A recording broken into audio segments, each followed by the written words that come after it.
Sakto morning mga kasakto. Mga kasakto, update tayo sa ating second batch na talungan. Actually hindi pa natapos yung trellis.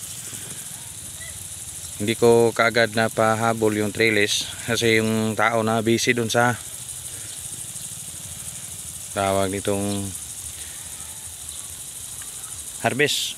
Saka tapos dito may panakanaka tayong ibang gawin sa farm, so kunti-kunti lang yung trabaho, so hindi lahat matatapos.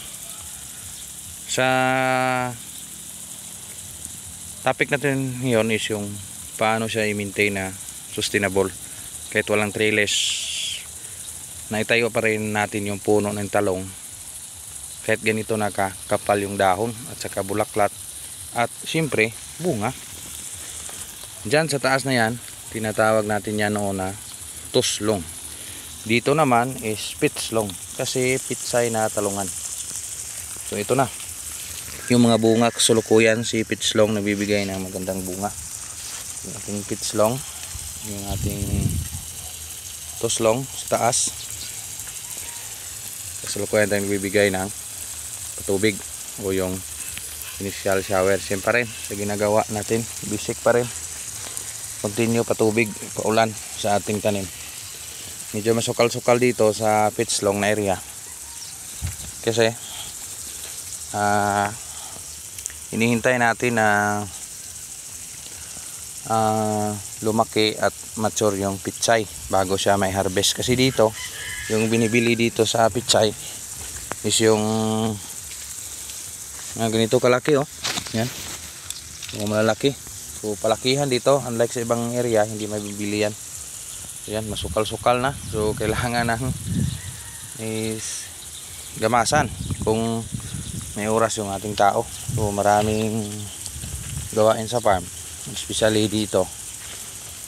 So talagang maano ka sa gawain, ma-stress ka yung mga operation. Siyempre yung regular talaga natin nagtatrabaho, hindi naman tawag regular kasi harvest at tuwing ano lang yun sila nag sulputan tuwing may harvest. So dito sa pitslong kailangan siya natin i-share sa inyo yung nangyayari dito, bakit pinabayaan natin na ganito pa rin still, hindi natin siya in-harvest, hindi natin lininisan.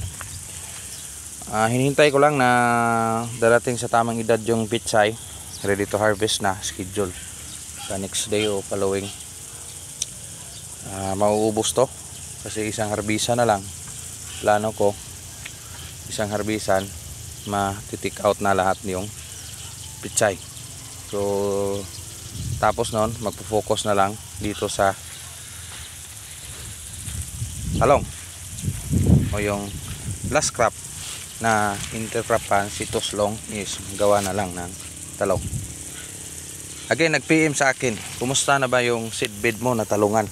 So still ganyan pa rin, hindi tayo problema kung ganito. Tanggalin lang yan, may bulaklak na ganito, seedbed pa yan, ang problema yan. Importante sa ganitong edad, kahit aabot siya ng 2 buwan rito, yung kasama nito nandun pa sa seedbed pa rin sa baba, huwag nyo siyang ipron agad, pabayaan nyo siyang lumaki. Kahit malaki pa yan, kahit ganito na yung kalaki, oh, pwede pa ito matransplant. Ang tanong, paano masusustain ni talong pag during transition period yung kanyang ugat? Siyempre, ano ba ang binibigay natin sa bata kung maliit pa, kung hindi pa niya kaya sa buhay? Siyempre, sustainable na pagkain. Ano ba sustainable na pagkain? Siyempre, organic, yung vitamins, yung foliar, tubig, painom. Yun ang pinaka-basic. And second, the last is yung tiwala sa sarili mo. Number 1, balik tayo sa number 1. Doon, sa may kapal. Doon tayo mag-ask ng humingi ng basbas kung kaya ba ang ginawa mo. Tiwala sa sarili, tibay ng loob. At siyempre, tibayan ang iyong sarili. Huwag matakot sa marites, sa gilid. Kung magsasabi sila na ganyan, tiwala sa alam mo na kikita ka. Alam mo na magsustain ka. Yan lang muna, kuting update dito sa ating area, Canlaon City, Negros Oriental. Nagpakita na naman si Haring Canlaon dito sa ating talungan. Siyempre naman, nag-i-stop na siya sa kanyang alboroto. Hindi natin alam ngayon, bukas o magpakailanman bibigay siya ng maging usok. So sana naman ma-survive natin. Salamat Insakto TV.